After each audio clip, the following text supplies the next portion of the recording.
আসসালামু আলাইকুম, আমি শামিমা মুহিব বলছি সানমন হ্যান্ডিক্রাফটসে আপনাদের সবাইকে স্বাগতম। আজকে আমি আপনাদেরকে একটি হ্যান্ডব্যাগ তৈরি করে দেখাবো। আর এটি আমি পুরোটাই ডাবল ছক্কা পুঁতি দিয়ে করেছি। আপনারা চাইলে কিন্তু সেম ব্যাগটি পার্ল পুঁতি দিয়ে করতে পারেন। চলুন তাহলে দেখিনি এটি করতে আমার কি পুঁতি লাগবে। 8 নম্বরের ছক্কা পুঁতি। আমি এই অংশে ডাবল ছক্কা ইউজ করেছি, পানি ছক্কা কিন্তু ইউজ করিনি। প্রায় 250 গ্রামের মতো লাগবে। আর লাগবে 50 নম্বর রক সুতা। আপনারা চাইলে 60 বা 70 নম্বর রক সুতা দিয়েও কাজ করতে পারবেন। প্রথমে আমি সুতার মধ্যে 4টি পুঁতি নিয়ে নিয়েছি। এখন আমি ক্রস করে দিয়ে একটি 4-এর ফুল তৈরি করে নিব।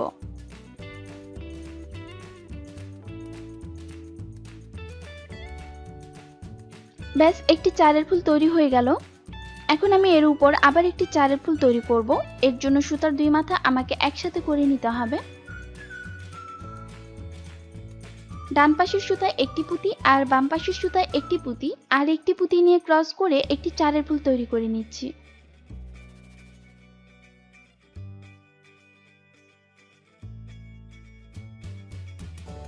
টোটাল 2টি 4-এর ফুল তৈরি হয়ে গেল। এরপর আমি এর উপর আবার একটি 4-এর ফুল তৈরি করব। এর জন্য সেম একই রকম ভাবে সুতার দুই মাথা একসাথে করে নিলাম এবং ডান পাশের সুতায় এক পুঁতি আর বাম পাশের সুতায় একটি পুঁতি। এখন আর একটি পুঁতি নিয়ে ক্রস করে একটি 4-এর ফুল তৈরি করতে হবে।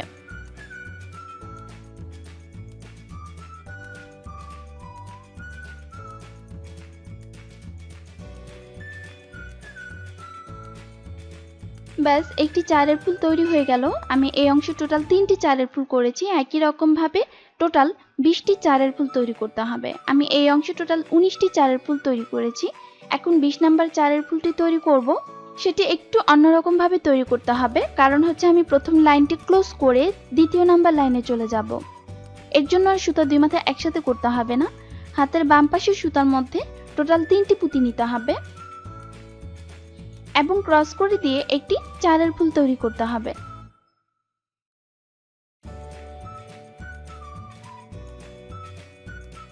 একটি 4-এর ফুল তৈরি হলো, প্লাস আমার সুতাটি ঘুরে দ্বিতীয় নাম্বার লাইনেও চলে এসেছে।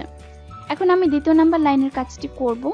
সুতা আমাদের একটি পুঁতি রয়েছে, বাম পাশের সুতার মধ্যে 3টি পুঁতি নিয়ে ক্রস করে একটি 4-এর ফুল তৈরি করব।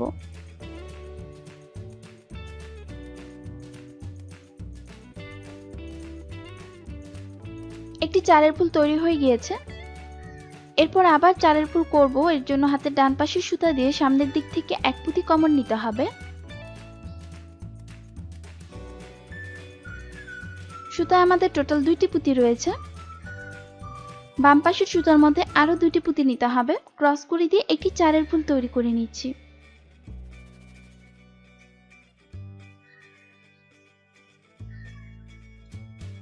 এরপর আবার ডান পাশের সুতা দিয়ে সামনের দিক থেকে এক পুঁতি কমন নিতে হবে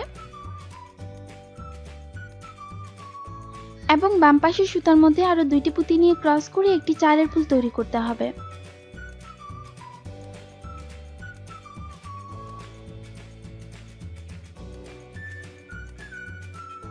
এইভাবে করে একদম পুরোটা লাইন আমাদেরকে এক কমন 4-এর ফুল তৈরি করতে হবে।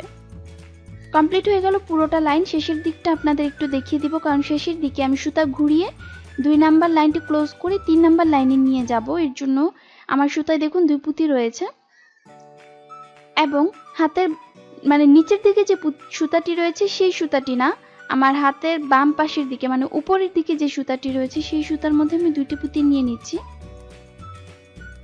এখন ক্রস করে দিয়ে একটি 4-এর ফুল তৈরি করছি।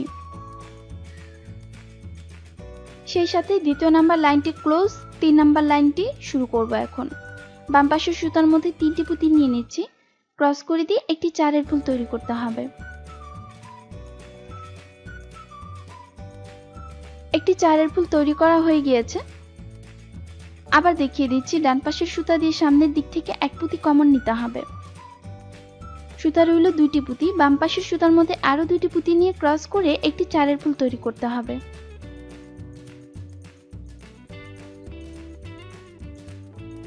আর এভাবে করে একদম পুরোটা লাইন আমাদেরকে এক কমন 4-এর ফুল করতে হবে, plus 3 number line, 4 number line, 5 number line, এভাবে করে আমরা এক কমন 4-এর ফুল করব, নিচের দিকে বাড়াতে থাকবো। টোটাল 11টি লাইন আমি তৈরি করব। আপনারা যদি আপনাদের ব্যাগটিকে আরো বড় করতে চান তাহলে আরো কয়েকটা লাইন বাড়িয়ে নিতে পারেন। দেখুন আমি এই অংশ টোটাল 11টি লাইন তৈরি করে নিয়েছি। আমাদের লম্বায় রয়েছে 20টি ফুল আর চওড়ায় রয়েছে 11টি লাইন। একই রকমভাবে একই নিয়মে আমি সেম আরও একটি তৈরি করে নিয়েছি। এই দুইটির মধ্যে কিন্তু কোনো ডিফারেন্স নেই, সেম একই রকমভাবে দুটি পার্ট আমি তৈরি করে নিয়েছি। এখন আমি এই দুইটি পার্ট একসাথে জোড়া দিয়ে দিব। এই সাইডগুলোতে আমি জোড়া দিব, আর জোড়া দিব হচ্ছে এক পুঁতি দিয়ে। তো চলুন দেখে নিচ্ছি কিভাবে জোড়া দিতে হয়। এর জন্য আমাদের এই অংশে লাউ পুঁতি লাগবে, খুব বেশি লাগবে না, প্রায় 20 থেকে 30 গ্রামের মতো লাগবে। ঠিক কর্নার থেকে আমি এক পুঁতি নিয়ে নিয়েছি। এখন নিচের দিকে যে সুতাটি রয়েছে সেই সুতার মধ্যে একটি লাউ পুঁতি নিয়ে নিব এবং বিপরীত সাইডের কর্নার যে পুঁতিটি রয়েছে সেই পুঁতির মধ্যে আবার সুতাটি নিয়ে নিব। এরপর আবার একটি লাউ পুঁতি নিয়ে ক্রস করে দিব। তবে এই অংশের লাউ পুঁতিটি কিন্তু একটু উল্টো ভাবে দিতে হবে, মানে এর আগের লাউ পুঁতির যে চিকন অংশটা রয়েছে সেটি বাম পাশে ছিল, আর এই অংশের চিকন অংশটা কিন্তু রয়েছে ডান পাশে। আর এভাবেই একটি সাইড দিতে হবে ডান পাশে, অপর সাইডটি বাম পাশে, এইভাবে একটু উল্টে উল্টে করে তারপর কাজটি করতে হবে। এরপর আমি আবার ডান পাশ থেকে এক পুঁতি কমন নিয়েছি এবং বাম পাশ থেকে এক পুঁতির মতো সুতা নিয়ে নিয়েছি। এখন আমি আবারও একই রকম ভাবেই একটি লাউ পুঁতি দিয়ে ক্রস করে দিব। এইবার কিন্তু লাউ পুঁতির চিকন অংশটা থাকবে বাম পাশে এবং মোটা অংশটা থাকবে ডান পাশের দিকে। লাউ পুঁতিগুলোকে এইভাবে দেওয়ার একটি কারণ রয়েছে, সেটি হচ্ছে আমরা যদি সবগুলো একটি সিরিয়ালে দিতে থাকি তাহলে আমার যে কাজটি সেটি বাঁকা হয়ে যাবার একটি সম্ভাবনা থাকে। তো বাঁকা যেন না হয়ে যায় এর জন্য আমি এই কাজটি এভাবে করব। দেখুন আমি টোটাল 3টি পুঁতি দিয়ে জোড়া দিয়েছি, একই রকম ভাবে পুরোটাই জোড়া দিয়ে দিতে হবে। ব্যাস আমার কিন্তু জোড়া দেওয়া কমপ্লিট হয়ে গিয়েছে। আমি এক পুঁতি দিয়ে পুরোটা জোড়া দিয়ে নিয়েছি। দেখুন একদম পুরোটা জোড়া দেওয়া কমপ্লিট হয়ে গিয়েছে, সেই সাথে একটি পার্স ব্যাগ তৈরি হয়ে গিয়েছে। এখন কিন্তু আপনারা এর ভিতরে ফোম কাপড় আর চেইন লাগিয়ে নিতে পারেন। তবে আমি এই অংশে আরেকটু ডেকোরেশন করব। ডেকোরেশনটি করার জন্য এই অংশে আমি একটি ফুল নিয়ে নিয়েছি। জাস্ট এই ফুলটিকে ব্যাগের সাথে জাস্ট অ্যাটাচ করে দিব। গ্লু দিয়ে আপনারা এভাবে অ্যাটাচ করে নিতে পারেন, এটা অপশনাল। আপনারা এই অংশের এই কাজটি নাও করতে পারেন, অথবা আপনাদের কাছে যদি অন্য ধরনের কোনো ফুল থাকে সেটা দিয়েও এই কাজটি করতে পারেন। আমার কাছে এইভাবে ফুল দেওয়াটা একটু আনকমন লেগেছে, তাই আমি এভাবে দিলাম। আশা করছি আজকের ভিডিওটি ভালো লাগবে। ভালো লাগলে আমার জন্য দোয়া করবেন এবং আমার পরিবারের জন্য দোয়া করবেন। আপনারা ভালো থাকুন, সুস্থ থাকুন। আসসালামু আলাইকুম।